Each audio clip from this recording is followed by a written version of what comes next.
trophy on your screen right now. What is on the line as Game 1 has begun?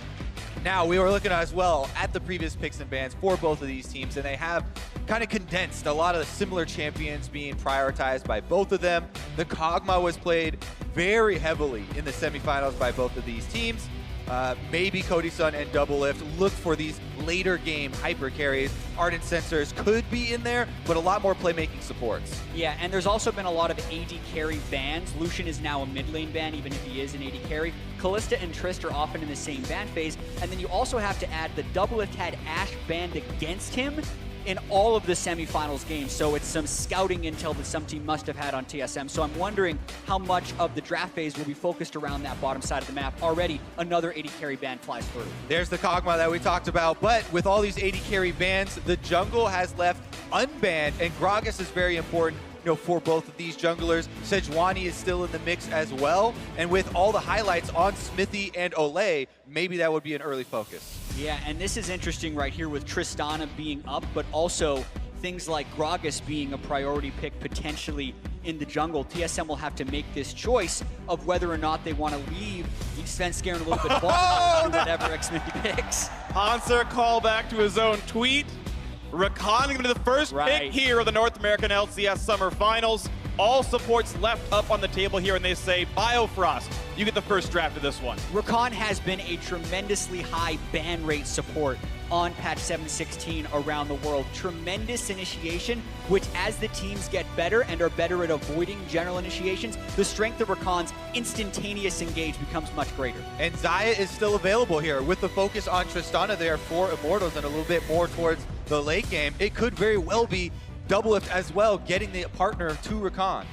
Might just happen right here. You're going to see Flame able to grab his second most played. If it doesn't go to Xmithy here, this Jarvan, of course, a very highly prized flex pick as well. So far, a good tier list draft for both these teams. Yeah, a lot of power picks being traded back and forth, and we see that when there are so many AD carry bans, it leaves a lot of the power picks up on the table.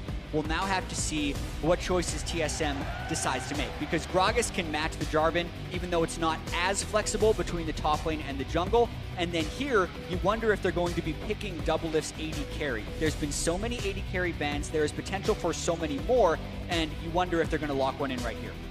Yeah, you'd expect to see a Xayah ban pretty likely if they don't grab it here for themselves, and they are going to grab it before the bans can come through. The crystal ball so far very clear on this one. TSM have locked in, likely the jungle and their bot lane. And this is a tremendous amount of playmaking ability here already in the first phase for TSM. Rakan's extremely long-range initiations are actually very reliable, and you can use that in conjunction with Gragas to get the fights that you're looking for. But Galio is another one of the champions who's been very highly prized and banned extremely often. And Immortals have played this kind of comp a lot, where the only late game carry is Cody Sun on the Trist or the Kog'Maw, and it's a bunch of hard engaged melee champions everywhere else in the lineup, and with Jarvan Galio, it's looking like that. Exactly. When we first saw Galio come out, a lot of people were theorizing what's the best divers to combo with this champion. Jarvan has shown up as a very, very strong case, and we'll see if Smithy actually gets off to a good start, because when you're trying to use that duo, you need your jungler to have a good start so that he's not too squishy to die before the Galio is even able to arrive. See who comes into this one. Orianna, Sejuani off the table so far. TSM seems to think that Jarvan's going to the top lane, and the stats say it will be. No Corki allowed for Bjergsen either. 2 straight mid lane bans for the Immortal squad. Expect that Galio to go mid. Yeah, no surprise, Bjergsen absorbs a lot of bans as usual. Most banned against player in the North American LCS. And also TSM often waits until the end of the draft to pick his mid laner because they know he can eat so many bans. Up against Galio, we have actually seen Gangplank be a counter pick to it, but that would run counter to what TSM is doing so far in this draft with very early game engage focused stuff. I think I really like this All-Star ban as well from TSM, trying to attack one of the huge playmakers for Immortals. Olay was on fire in conjunction with Smithy, creating early plays around Pobelter, and that was the first step in allowing Pobelter to roam. Cho'Gath going to be a top lane pickup. Jarvan will go down to the jungle, but it does add some late game insurance here for Flame. Cho'Gath scales incredibly well in the top lane. Yeah, he does scale well, but it's also fairly risky against a Gragas and having to blind the Cho'Gath, because now the one weakness for Cho'Gath in lane is his gank ability. He shoves fairly quickly with all of his spells, even if he has good dueling, and isn't very good at escaping ganks, which Gragas can bring fairly frequently. The other thing is that if you can pressure him off of the minion wave, you can deny the main sustain that he has in his kit from the passive. And that is a big, big part due to the jungler matchups. Here we go, though. Haunter is going to get one of those semi-range matchups with Gnar to try and bully. Gnar should be pretty solid into a fairly slow champion like the Cho'Gath. It is interesting to see that Ole has not grabbed his champion yet. They blinded the Cho'Gath, even though they know the bot lane they're against. Syndra comes through for Bjergsen, one of his most notable champions here in the mid lane, as TSM have rounded out the composition with, as you mentioned before, aggression and lane priority almost everywhere here, and that early pressure should be solid for TSM. Yeah, Bjergsen with the Syndra is going to be strong in the team play, because up against Galio, it's very easy for Galio to buy an early Spectre's Cowl into an adaptive helm and pretty much ignore a lot of the damage Syndra can throw out there. So it's actually a fairly risky pick, I feel like, for Bjergsen to have the Syndra there in the mid lane. So it looks like every single player on every single team has some form of hard crowd control. Tristana just barely checks the box right there. And we'll see who can get the hard engages to come through, but it is Immortals. Though they have the Cho'Gath top to add a little bit, it is a lot of emphasis on Cody's Sun for the late game damage up, but TSM much more well-rounded in that regard. And with the last pick, Morgana, here, it also puts a lot of emphasis on the timings for Ole. Rakan, his initiations are so quick, you also have to worry about your spacing so that two members do not get caught up. Yeah, Ole was playing Morgana before a lot of other guys were in the North American LCS. Even the Spring Split Ole, it almost seemed like he could only play those skill shot champions, and he's diversified a lot in the Summer Split, so definitely a lot of comfort there on the Morg, but as Kobe just mentioned, an incredibly high burden for execution against this TSM composition to get those black shields at just the right time. We'll see who can pilot the compositions better. Going to be an interesting one to watch for. Skill test in the LAN environment. Can you black shield the engagements in time? We saw the Janna played by Adrian yesterday was able to stuff some of those engages on reaction. So if Ole can do the same to block out some of Biofrost's big plays, certainly he was an MVP candidate. All teams support. An incredible player so far. Ole really has made a name for himself. This split in particular on Immortals, he's risen to the task, and Immortals with their first ever finals performance. Similarly, TSM have never missed one. This makes 10 straight for them, hoping for their third straight championship. Immortals hoping for their first ever. As we load ourselves into the first game, lineups on your screen one more time. And ready to load into the game. Here's Summoner's Rift.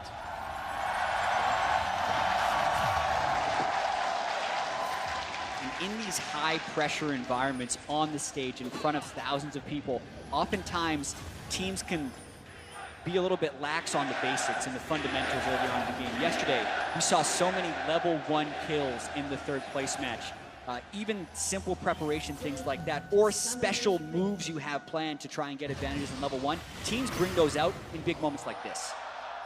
That's why it's so important. There are a lot of veterans in this first game.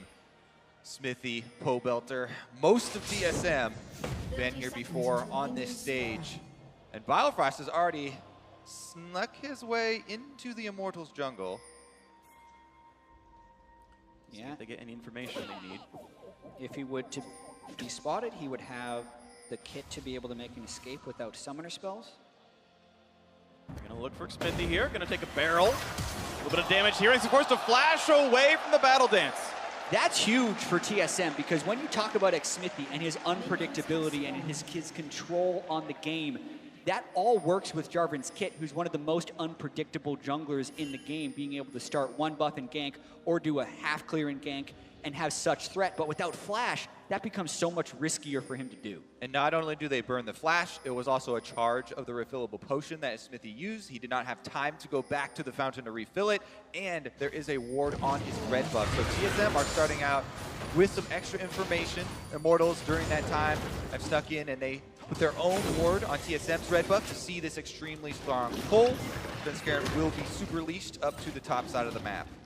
One more auto to smite range, and he's actually going to save that summoner spell, it looks like, and use it for another camp later on. He can go this one without too much difficulty. And yeah, Sven basically a full camp ahead right now as Jarvan goes to his own camp.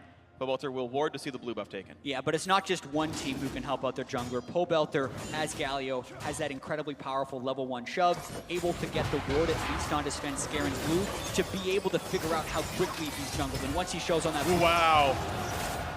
Cody's Sun without rocket jump yet. He's still level 1. Has to burn another flash. That is 2. Biofrost has already pulled summoners out. Biofrost is playing without spear here in the finals. Too many minions to go for that.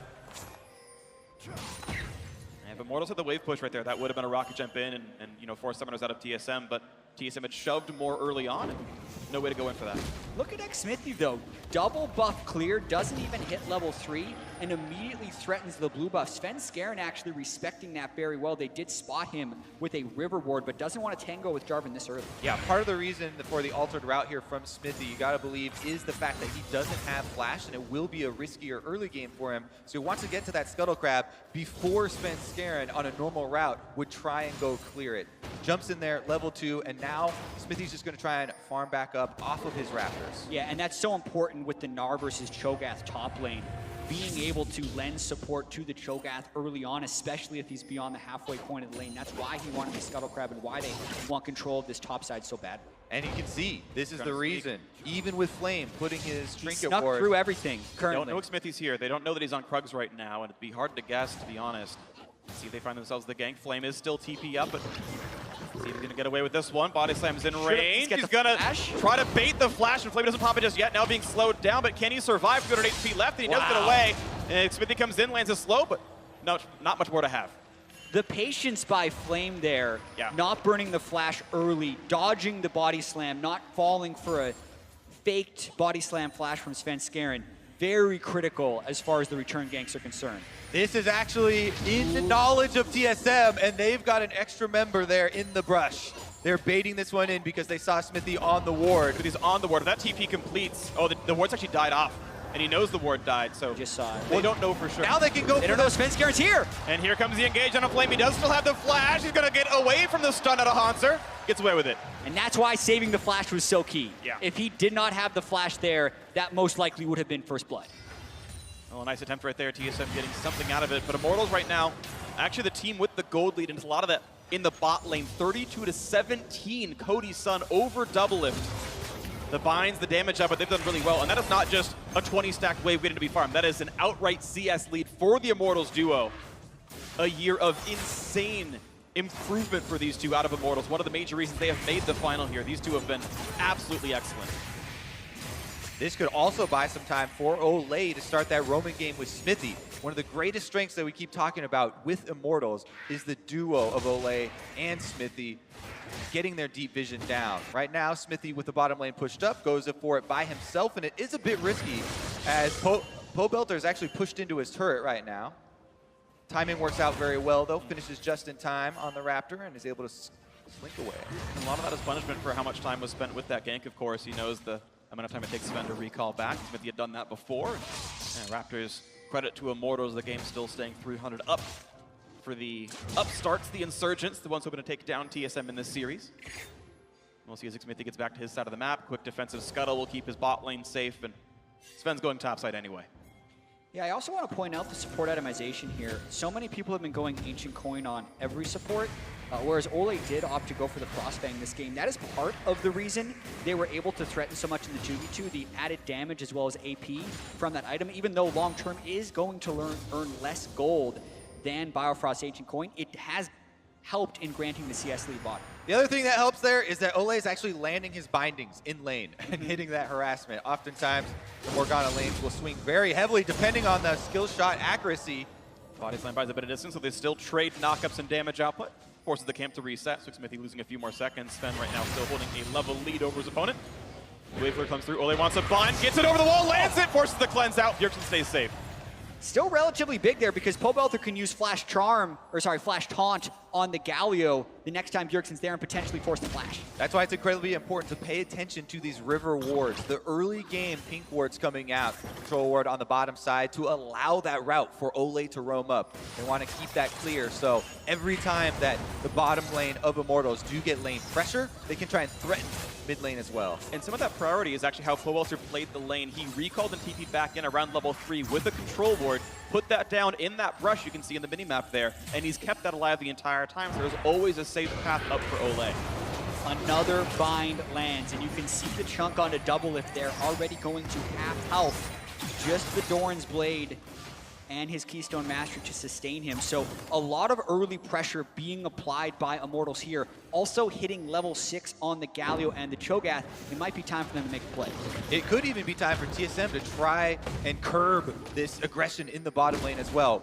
you have to respect level 6. For this Xayah Rakan combo, it's extremely threatening. And if they bring some jungler presence, it is a possibility, even with the defensive wards, to slink around. I'm so curious how this could play out, depending on if Ole and Cody Sun hit 6 first. Right now, though, Svenskeren is 6. He will walk through a control ward, but he would have to go straight away. Hasn't been spotted yet. He's got to go. All right, well, Black Shield is available. He's got to get somehow past Cody Sun. Black Shield is late. He laid on the Black Shield. The Featherstorm could come through. Jumps away with the explosive cast. Grabs first blood. Cody Sun just really got his flashback. Still goes down. Two things happened right there. Cody Sun was trying to time his rocket jump so he could ignore the CC of the body slam, but he cast it too early. Got hit by it, and the Black Shield was missing. That's the key. There's no reason to have to rely on that. Ole was further up the lane, so Cody Sun was very clearly the target here. And there's no reason not to early Black Shield in this scenario right there. It cost them first blood, and the veterans are able to strike first. There is an opportunity here where Cody Sun said he's okay with the rocket jump and Ole was saving the Black Shield for himself, but then they used both. Black Shield late and the rocket jump is down. The only thing Ole would have saved it for would be to use it on himself if there was a flash recon initiation onto him instead. But using his summer spell early would have got them out. Regardless, this leaves us in a world where TSM's bottom lane completely fires back. They right the ship, even though the kill didn't actually go over. Pushing them out and getting the kill evened up the CS. And we have to credit the timing of that game from Svenskeren. Cody Sun and Ole were pushed up in lane because they've had the advantage and were about to hit level 6 and seriously threatened. And they had the control ward in the river, but because Svenskeren ganked at level 6 without hesitation, the instant he was spotted by that ward, he moved into the lane. It helped in securing that first blood. Taking away some of the farm away from Smithy, but now maybe a repeat, an attempt. Looking to force Bjergsen now. He gets away with it. Gets some of the gold taken away. Now this time around, an early enough Black Shield prevents the quickness from doing much. Out back goes Doublelift, and Biofrost nearly goes down. Somebody comes in time for the Xayah to keep the lover alive, and TSM's bot lane stays up for it. Teleports for top lane are available as well, and even though they have to worry about interruptions, these bottom lane skirmishes could very well develop into more members joining the party very quickly once the summoner spells start to go down. Galio and Jarvan are on their way, or at least threatening. They need to push them off the turret. Depending on how much respect is given, dictates whether or not Immortals send more. Looks like TSM still kind of sitting around. Got Doublelift wanting XP. They know the wave is mostly gone, and no dive just yet. As soon as he sees Pobelter back in lane, he knows he's out of range for that Galio ultimate, so Doublelift comes back to the wave, doesn't want to give up any more experience. Stays at -5 right now, but that turret dangerously low. You know if Immortals pulls the trigger on a big play, they can likely knock that one down. Hanzo just recalled himself, Flame the same, so both top laners ready on full items. Flame actually with a fully Righteous Glory completion as well.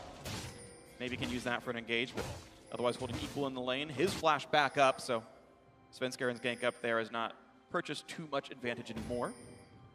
We'll see what comes next, though. 400 gold difference across these teams. Farm back and forth, been pretty close. So a nice ward by Sven will help track Pobelter's roaming. Yeah, lane's evening out a lot as well. Just looking at the CS, Bjergsen with a slight lead over Pobelter.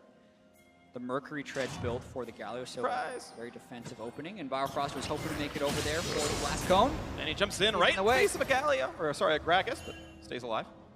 Every time Xmithy shows forward, you have to be ready for the Galio to come in with them.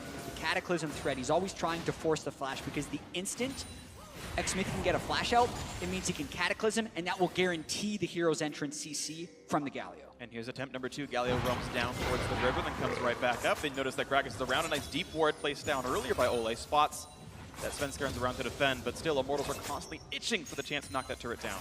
And TSM were sending Bjergsen even slightly down to the bottom side in case there was a full-on roam and dive to the bottom side. TSM with that risky play where Biofrost went for the invade without Doublelift even there, they did get some shallow wards within the jungle. So these see Xmithy every time he exits the jungle here onto the bottom side, and now they have a little bit more information to work with. Biofrost just waiting for the bind now. The quickness is in. They've got a lot of damage, and Ole pops the Black Shield, stays alive, gets the ult in as well. Forces them right back out, but now low health on Doublelift, forced to ulti away with the Featherstorm. But the rocket jump to chase, here comes Galio, and the TP flank for Cho'Gath. There is no way out for the TSM duo. This could be the first kill in for Immortals. They knock him down. Ole lands the binding. Now 2 alone under the turret. They're gonna knock down Pobelter, push him into the wall. Hanser ends up with the setup. Low health, and Hanser with the boulder toss knocks one down. A 1-for-1 under the turret. Here comes Bjergsen. Immortals not a lot of ways out. Jumping back in, looking to knock down the mid lane. Another bind's gonna land. The knockback, Codyson gets the kill and the reset, and Ole gets out. But Cho'Gath not gonna stay alive. The Void Monster gonna be knocked down by Hanser. 2 for 2 so far in this fight, and out goes the retreat. Yep, they're not done yet. One boomerang slow does land, but the binding also disengages there, and Immortals get out. 2 for 2, pretty close there in the end, but man, that was an extremely deep dive by Immortals. Yeah, and that's the fight we've been waiting for. We know Immortals has been pressuring that bottom lane turret, chipping away, trying to get the first turret bonus, and TSM has been camping down there for the most part, waiting to try and call the dive and counter gank. And we get both things happening, and the execution ends up being a 2 for 2. As Kobe mentioned, a very deep dive. It does start, actually, with a TSM initiation. The Black Shield is late, so to speak. Ole eats the CC, but they're the first ones to teleport, and then TSM has to react. Codyson here goes extremely deep. They had communication prep for it. Pobelter already with the ultimate auto, but that means they have no Galio ultimate for the actual turret dive. They do take down Double Lift. All the teleports start coming in, and you see on the minimap, Bjergsen has already started roaming. So even though Immortals with the numbers, they're trapped. Yeah, and Hanser had great Mega Gnar timing to get the double stun. If that stun lands for Bjergsen, it could be a different fight because it would delay the jump for Immortals onto him. He was trying to cut them off, got jumped on first, so a failed flank that makes it a 2 for 2. Watch back as we go to the bot lane. Persist. Pretty much auto nearly kills the turret. Here comes the re-engage. No Black Shield to be had against Pop right away. Codyson trying to run, and he barely flashes it away. The chase in, and Biofrost flashes in for the Gleaming Quill, and the auto attack for the kill. Now the re-engage as the Immortals want in. They will get the stun on a 1, but do they have the damage after the bind? They do not. So a 1 for 0 clean fight for TSM. The re-engage, they found Ole. The explosive comes, pulls them back in. An absolute beauty out of TSM. Looking for a third, but Pobelter able to walk away. 2 for 0, TSM still a great fight. Biofrost is really making Immortals pay for letting them have this recon. Constant engagements, and now they're on the turret. It is dangerous. Smithy looking for an angle. Waiting to defend it. He has the damage of it going right back in onto Svenskr and forced to flash away, but he's knocked under the turret, and a trade kill comes in for Immortals, making it 2 for 1 overall. Flash away, just barely survives. Not even close, baby. Smithy survives. The first turret is so juicy for both of these teams. They are overcommitting, going for it, and more so, these teams are punishing with their numerous engage tools to shut down the first turret kills. Even with all this action in the last replay, I just want to note that TSM also got back on the map, and they took the Ocean Drake that was there. Now, let's get into this replay as Codyson almost thought he escaped here, but Biofrost flashes for the re-engagement, and then during the Morgana ultimate, they do kite out, but Bjergsen has arrived. Yeah, when Bjergsen arrives, Immortals realizes it is 3v4 because they have already lost their AD carry. Biofrost again with a sustained initiation to pick up another kill. And Svenskr with a great Gragas ultimate to capitalize on that recon initiation. Nice combo from those two. And this one was a little strange because it's not like they didn't know Xmithy was there. Out of sight, out of mind. Yeah, moves to the side and think, yeah, we can dive this huge Galio, but Svenskr ends up being very low, bursted first. TSM has used most of their major cooldowns aside from the Syndra ultimate before that, and it's not quite enough to pick up the extra kill. First turret they go to Immortals, by the way, during that replay. They got it! So it finally comes through. First Drake to TSM, first turret to Immortals ties the gold. See that CSD at 15 is in the favor of Immortals. This game, oftentimes during the regular season, Doublelift would win that lane, but the pressure for Immortals in that lane was immense early on. And we have seen quite a few of the Xayah Rakan combos fall behind in CS early on. That's one of the things in the CLG game that they talked about because they play that duo every single time, and the matchups really are kind of warping a lot of the CS numbers to keep in mind which champions people are playing. Of course. It actually does have a overall losing record statistically in CSD, so a bit to be expected, but still a pretty much tied game. Immortals now on a small gold lead here, but a pretty early Ocean Drake can supplement a lot in early laning phase and even some mid-game team fighting. Taking a turret afterwards, something like that. Inferno Drake next up, spawning 20-ish minutes into this one. And we'll see as both duo lanes now head to the top side. Finished as Fever for Doublelift, but plenty of damage for Codyson as well. Either one can do explosive damage to the other.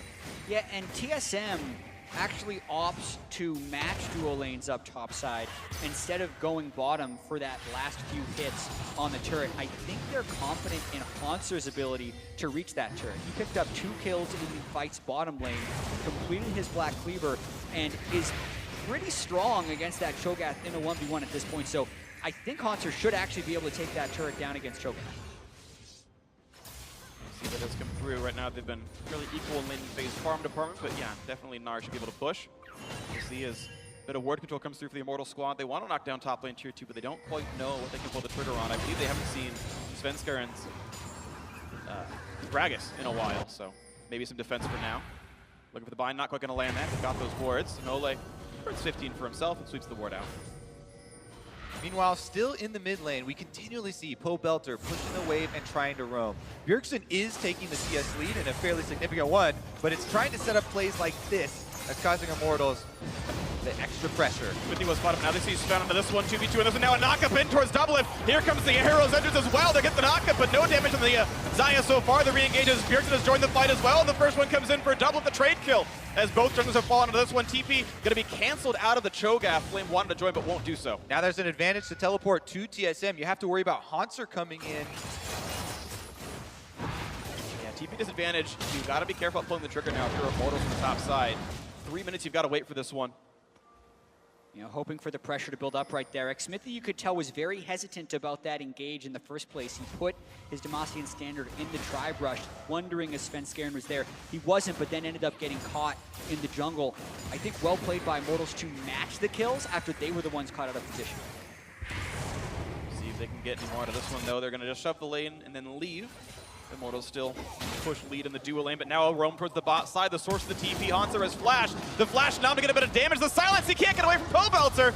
And he's going to flash the taunt. Pobelter can't chase on that one yet. Oh! Forward and nothing else to be had. Never in range of the CC. The silence wore out. Haunter gets away. Definitely a little bit of a timer still left on Pobelter's flash, so he could not chase him down. And it ends up just being a 1-for-1 flash trade, even with the roam down. Again, though, CS in mid lane. Bjergsen takes his toll. You can see plus 30 right now. That's what he's going to have for this one. Pobelter's going to TP back into the mid lane, it looks like, and catch up out of the farm he can. His adaptive helm is done, so he can survive Cinder pretty easily. Yeah, Bjergsen going for an incredibly early Void Staff because he's tickling Pobelter right now. Everyone also with Mercury Treads across the front line for Immortals. Makes it so Bjergsen needs to get that damage. And Immortals definitely seem a little bit rattled early on in this game. Yes, it's very close. They're definitely still in this game. They're actually even winning it after this turret goes down. But going for that Rift Herald, not a mistake you almost ever see Immortals make. The really deep dives that are very close to backfiring, those aren't the high percentage plays we're used to seeing Immortals make in a lot of their games. We'll see if they can get their footing later on.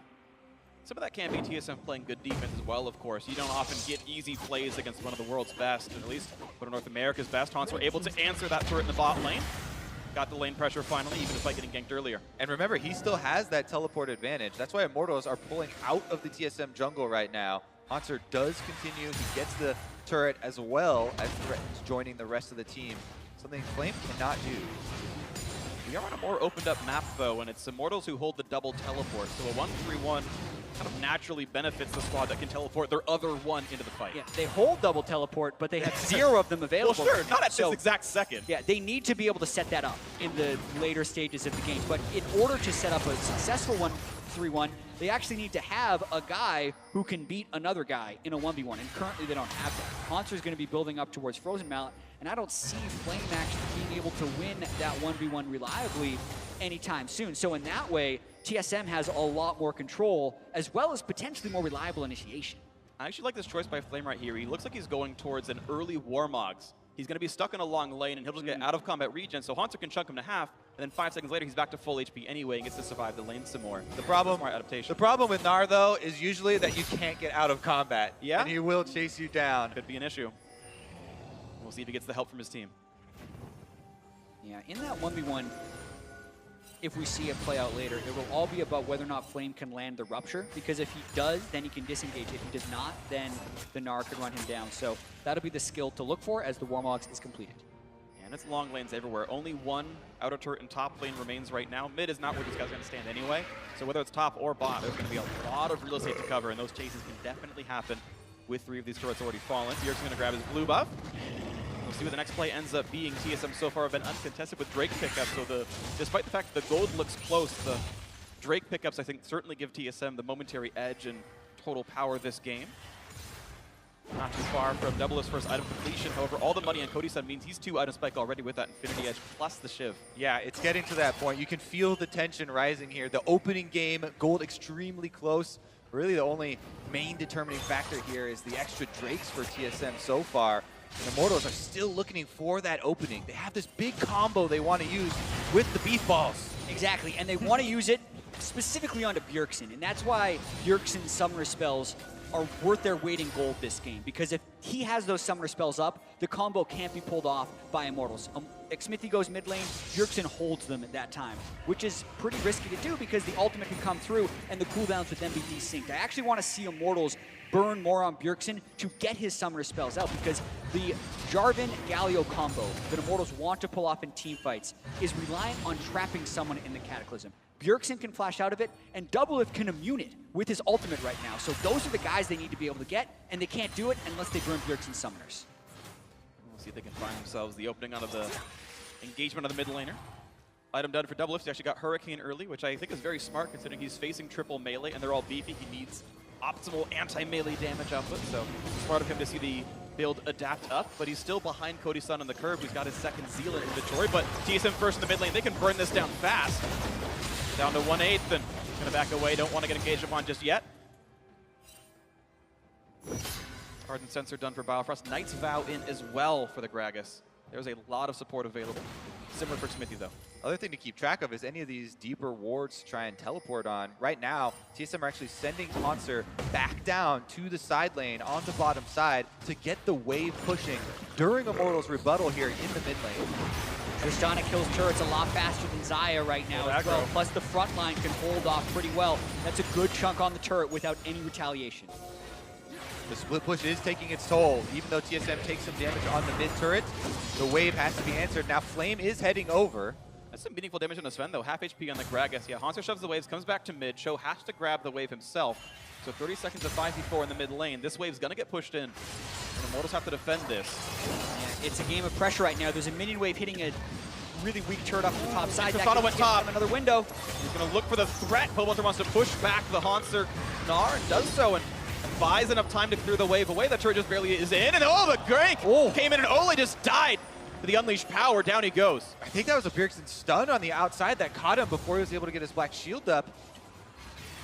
Wow, he gets 100% bursted down. Yeah, we'll get a replay of that, but we've talked about the timing Ole needs to have on these black shields, and he has been consistently late this game. TSM able to strike first. That'll give him the turret. There we go. Mid turret has fallen. That one's so difficult so often. They get it to happen. TSM now feeling pretty solid. 2,000 gold lead almost to their names, plus the 2 Drakes looking very good in the mid game. Ole looking like he's trying to flank on the side. Yeah, it was just a stun. Yeah. No time to even put up the shield. And it wasn't a combo stun, so to speak. He didn't Q and then E, which has a slightly longer animation read. It was just an orb sitting on the ground that Bjergsen shot into it. Kind of the Orianna style, leaving the ball on the ground for a while. Hope they forget about it. Yeah. Finally finds his mark. And it might have been that Ole had no ability to hit Black Shield. He was casting Tormented Soil. You can't cast 2 spells at the same time, so that quarter second is right when he went for it. Yep. And hey, props to Bjergsen for a well-timed Scout of the Week. Lands the stun, well played. TSM get the pick. And it meant that that turret went down. So now, sitting with the lead, Ocean Drake has spawned, and we'll see if TSM get their third of this game. Once again, Immortals are grouping up here in the bottom side. Hansar's currently being chased, but the Drake spawn as well does pull some extra emphasis down to that side. And reliability of the initiation is so huge right now. Being able to sneak this Drake would be massive. It will cost them a turret at least. Flame wants to nom it for an extra stack. Working on that one, they can buy the time. Of course, top lane will fall on a trade. What is he going to Ocean Drake for a turret? I'll take the turret. The sun's going to land on Xmithie. It's the Black Shield, no explosive cast, and it actually whiffs. Whoa. Sven doing his best to pressure the opposing jungler, misses the skill shot, and out he goes. And Xmithie going to lead the charge back to the mid lane, and without a Gragas disengage, this turret will fall. And now all turrets the same, Ocean Drake's the same as well. Immortals getting back. So in the end, those were 2 weakened outer turrets that were traded, but the extra Drake goes over to Immortals. Yeah. They do come out ahead. And the value of the mid turret, I would argue, is greater than that top lane turret, especially when mid lane priority is the name of the game when trying to control Baron, which is where the game is at now, 27 minutes and very close. A very good sequence there for Immortals. More magic event coming out of Bjergsen pretty soon. Leandri's not far away. The flat pen, even just from the Haunted guys, means he will eviscerate the squishies on the Immortal side, and that means Cody's on an Ole could die to just the ultimate. No MR on those backliners. Yeah, and the game in such a tight point right now with 3 turrets to 3 and only 1,500 gold. Bjergsen is at the point where he can actually do damage, but the Immortals tanks are also very strong right now. So much of these fights will be about the initiation. And I think that's why we haven't seen a fight in a while. They want the reliability. They're going to dunk in. Devil's going to force to be jumping away with his flash. That is Summer Spell down. Pobel's going to go for the stun right again onto Sven, forcing the flash out of the Gragas as well. But this one going to land, but it's still a very tanky Pobelter. Hanser waiting in the wings. He's going to be jumped on. The hop goes back and forth, and the giant quickness coming through as well. The tank's still very durable in the front line, but they're going back into that one. The dunk coming through as well, and of course, Doublelift out of disengage. So look at the damage output. They've knocked down 2. TSM picked them up. The flash to follow with the escape out of Immortals. Still 3 alive. The chase in. Looking for the slow onto Ole. And it's going to be a turn, looks like now towards Baron for TSM. That was actually an incredibly controlled mid lane fight. You know, in playoffs, we've been used to seeing all these explosive and very chaotic ones, but TSM, even with Hanser coming in as mini-Gnar, were able to control it for long enough to get those 2 kills, and now the Baron is the next target. They're all very healthy in a 5 versus 3. Flame is out of there. There is no smite to be had. This looks like Baron for TSM. Completely clean, 9-4 in kills. Baron picked up 28.5 minutes in. Even the clean smite out of Svenskar in the jungle. TSM looking poised to take game 1. I think keep this going. Yeah, and here in that last fight, we kind of see the folly of the Jarvan Galio when you don't have any summoner spells down from the opponent. That immediate initiation was flashed right away, and then TSM got to manage the fight and control it from there. They were able to keep in range. Good re-engage there from Biofrost, buying some extra time. Hanser built up his rage bar during it. Let's take another look here. Doublelift is the target, and he flashes instead of using his ultimate because they want to continue this fight. They want to re-engage after those big moves from Immortals have already been used. So Doublelift wants to keep his ultimate for the extra damage. And because of the front lines, these fights have to go in several cycles, the layering of the CC again and again. But that re-engage by Immortals was what ultimately sealed it for TSM. TSM still had enough cooldowns there. Immortals didn't have the Galio ultimate to protect xMiThy. So when he went in that second time, TSM had the cooldowns up again to kill him. Well done. The high damage coming out of Doublelift and Bjergsen. They knocked those guys out. The Baron, the reward for the team fight, for almost 5,000 gold up here. Looking for the next play is Biofrost. Sees a blue buff running away. Mid lane siege, but will be stopped out so far by the Cho'Gath. TSM will still have 2 minutes with his Baron buff to knock down some more turrets. You expect maybe 2 or more to go down with this, depending on how well Immortals can defend. The blue steal is something. Also setting up the bot lane. Immortals now are full on defense, trying to just continue to clear these waves out. Cody Sun does have the static shiv now, so he's going to be able to get bottom lane, but mid lane is the target. There's the blast, the jump engage. They're looking for the Shogun. Look at the damage up with Flame. Not quite going to fall, though. Explosive cast. Still not enough, and he will stay alive for now. The re-engage, the taunt, the root onto the turret. Do they have the output, though? They don't have Cody Sun just yet. He finally joins the fight, but Ole is dead, and so is Pobo. The 2 for 0. Redemption buys even more, and TSM yet another 2 for 0. Almost getting the kill, and Cody Sun might just burn down, but the limited damage, not quite enough. Saved by nice bow from xMiThy, but TSM knows exactly when to strike. They see Cody Sun on the other side. He is pretty much the only damage for Immortals at this stage in the game when you consider TSM's front line. And Immortals pretty much all need to peel for him. But if he's not in the fight, TSM has plenty of time to kill the front line and take down the turrets. And Biofrost didn't even have to flash for that engage with the Rakan. They just jump on him right under the turret. There was no escape there for Flame. And TSM want to take more. Yeah, they still have Pobelter down and no Galio ultimate. 4v5 going to be a hard fight to be had. Stun's going to land on xMiThy, stays alive for now, and there's a clean disengage for TSM. No risks here for these players. 45 seconds on Baron buff. Bottom inhibitor opened to win that fight too. Biofrost just comes out of the Fog of War, walks straight up and gets the engagement onto the Cho'Gath.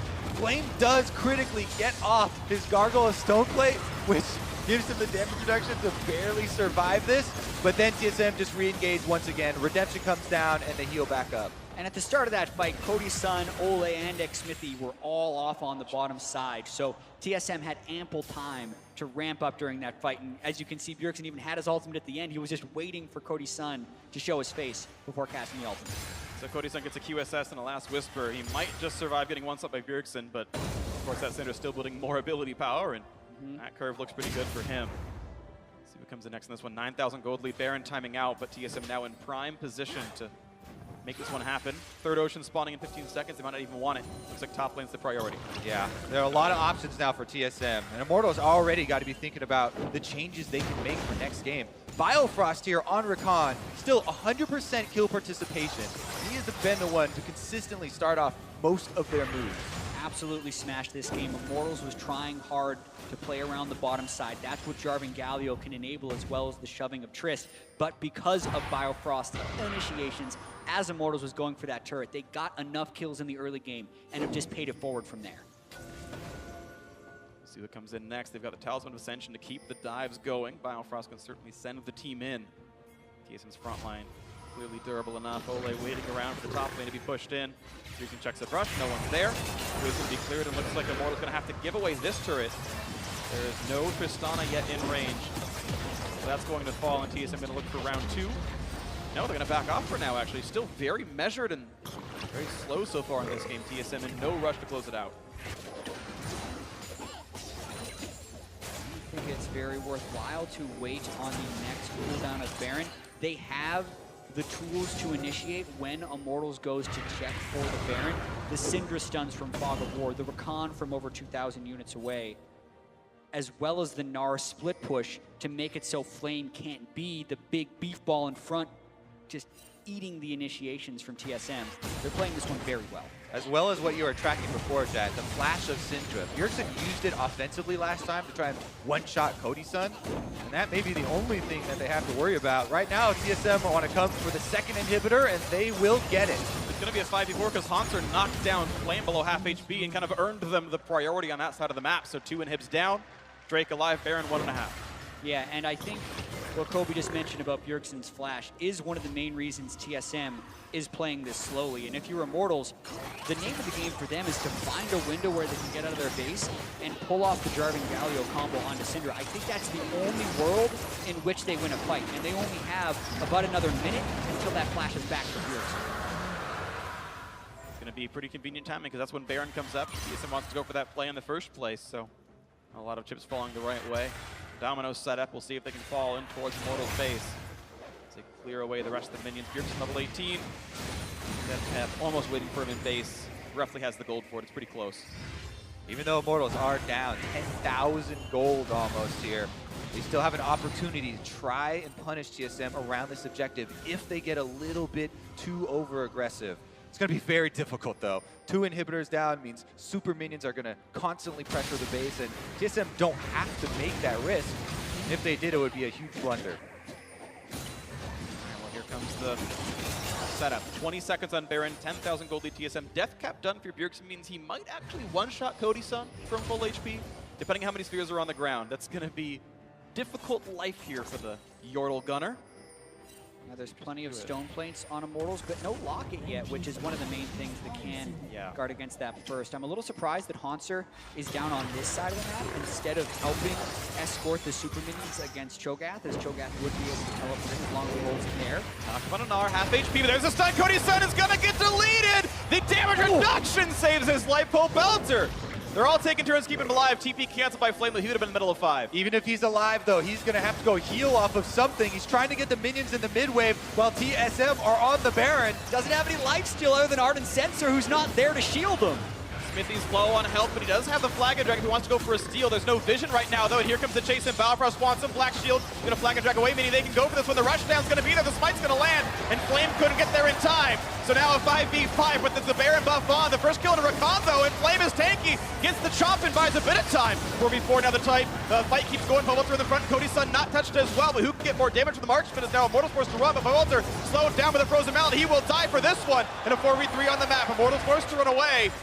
Smithy, Cody Sun, and Ole now forced to defend their base. 2 inhibs down, and the TP coming in. Hanser wants to close down the base. Cody Sun gonna look for a pick on a Sven. Gonna rocket jump forward, look for the kills. Not quite gonna get it in the duel. Gonna be won by double. The rest of the damage is there, and it's just time to close out the game. There's Baron buff super minions, and Hanser will walk them into the Nexus. TSM certainly going to secure game 1 of this series. What an opening game here for TSM. Very controlled through the mid-game, and they will be the victors. 3 to go to make it 3 in a row. They've got the first one. 2 more to be had. Yeah, TSM definitely starting this series the way they wanted to. You're looking at Immortals as well. They'll have to find a way to bounce back. Tunnel vision may have occurred for Immortals right there, going to the bottom lane again and again and again, where TSM was able to shut it down. And then when the map opened up, TSM's experience dominated that game. They found the initiations, they controlled the vision, and they got kill after kill after kill in closing out that game.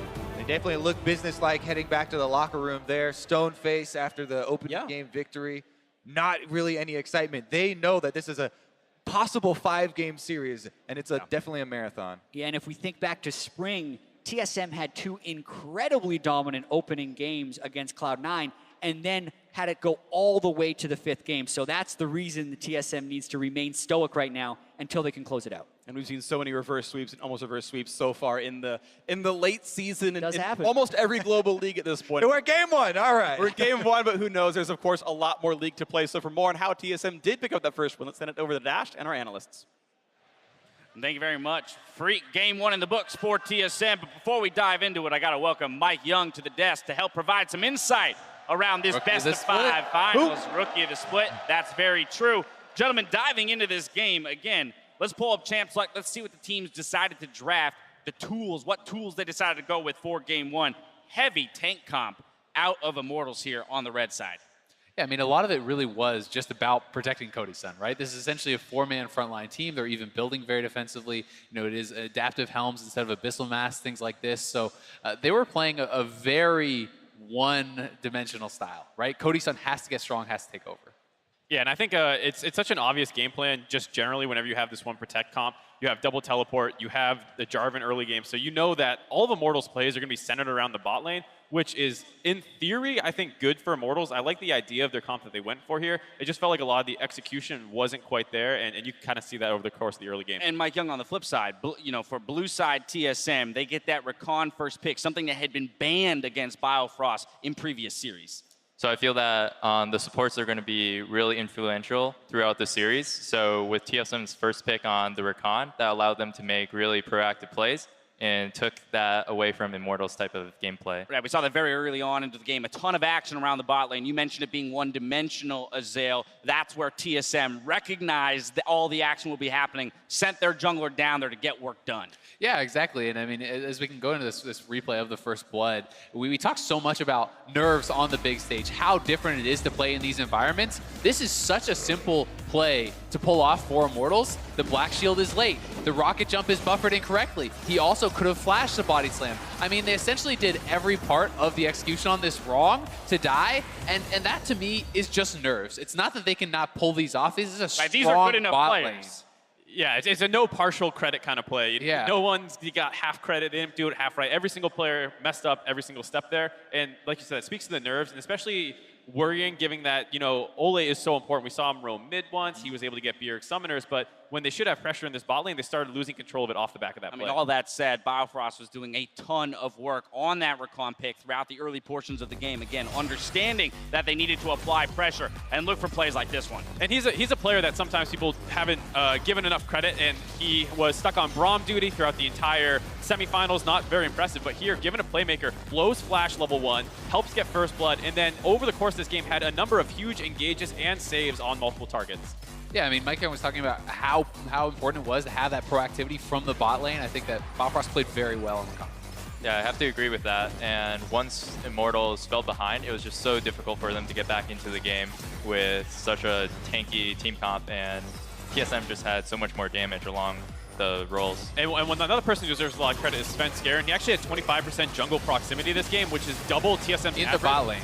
Yeah, in the bot lane. So it was a situation where he was getting a very good read on what Immortals' game plan was, making sure to hover around that bot lane. So many times you saw him just sitting on a pink ward and tri-bush, making sure he's ready if anything does break out in the bot lane. TSM seemed to identify Immortals' game plan and attack it aggressively. That's that kind of preparation that we talk about with TSM when they approach best of fives, right? Is they always seem to have a very good read on their opponents and what they're going to need to do specifically in that matchup to come away with a victory. It's an uphill battle for Immortals, but I want to push ahead to our Acer Predator replay here of this game. 28 minutes into the game, it gets them Baron. TSM 2 for 0 in the mid lane. Yeah, and I mean, this is a fight that Immortals are actually trying to start off. They have a good engage, but TSM is able to disengage pretty well, and then they are starting to layer the CC on the Immortals front line. You can see them one hit after another, just locking down Flame and Pobelter. Really nice engage here from the Rakan, and then it's followed up by the Syndra stun. The body slam comes in after, and it's just really good layering of the crowd control. And by the time Immortals finally gets a decent look onto TSM's backline, they've already blown so many tools to do it. Jarvan no longer has his ultimate, and they don't get any of the follow-up damage. And because they had failed to make so many plays in the early game, this 4-tank team comp has no damage. Now, Mike, let's talk about what needs to change for Immortals, right? Because we heard Darshan talking at the beginning of the day about how he thinks that a lot of the impetus is going to be on Xmithie in the jungle and playing around the top side for Immortals. That's not necessarily what we saw happen this game, but we also saw so many tanks drafted that there wasn't necessarily carry potential from anyone but Cody Sun. If you're in the driver's seat for Immortals, what do you change here in Game 2 to come away with a victory and make it 1-1? So the most noticeable thing about Game 1 was the Cho'Gath pick in the top side. So whenever you play with a Cho'Gath, it's a little bit more difficult to play make on that side of the map. So you have to figure out how to play defensively and play reactively. So I want Immortals to play aggressive just like they usually do and just continue to pile on the CC. Yeah, a great example would be like a Renekton pick, which is something that you know is Flame's bread and butter champion, basically left up here, and they go with the Cho'Gath going for more of a team-focused pick, but if they want to double down on kind of going for some early game playmaking, that's exactly where they could look. And I'd even say if they want to run a composition like this, they can, but you need to tailor your builds to your composition. I mean, no Locket on the Cho'Gath to protect Cody Sun on the Tristana, and he was actually just getting zoned out by Bjergsen solo pretty much in all these fights, because he's almost getting 100-0 by that Syndra ultimate. And if you have a Cho'Gath with a Stone Plate Locket, that can essentially completely negate that ultimate. Yeah, he was almost 100-0 through, through a Knight's Vow, Black along shield. with he had a QSS on himself. He got a Black Galio shield ultimate. and a Galio ult, and he's almost getting one shot by a Syndra. It's absolute insanity what Bjergsen can get done in terms of zeroing out a carry. But we also talked about within this first game, noticing the fact that TSM plays such a wonderful reactive style, and this works specifically well against Immortals here, who did look like throughout the game they were the aggressors in a lot of places, but getting plays turned around on them. I mean, this is a comp where if Immortals is executing these plays properly, like that bot dive that went 2 for 2, if that's a 2 for 0, this game gets blown wide open. When you have a Jarvan Galio trying to dive onto a Syndra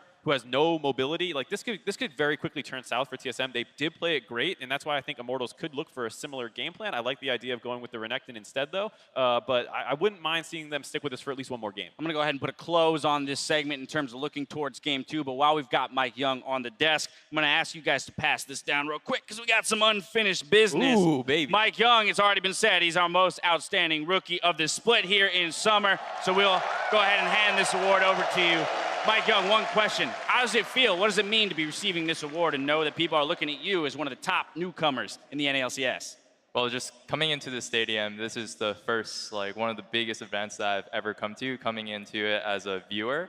So it's just amazing interacting with all the new fans, all the fans of esports, and it's just so wonderful, and I want this industry to grow even bigger next year. I think we all want the same thing. Once again, Mike Young, thank you so much for joining us on the desk and lending your analysis. Now, as we celebrate the crowning of the North American LCS champion, please continue sending your help to those affected by Hurricane Harvey. Our thoughts continue to be with those working through the devastation left by this disaster. You can do your part by contributing to the Greater Houston Community Foundation at ghcf.org/hurricane relief. That's ghcf.org/hurricane relief. We have to step away, but when we come back, we resume with Game 2 of TSM versus Immortals.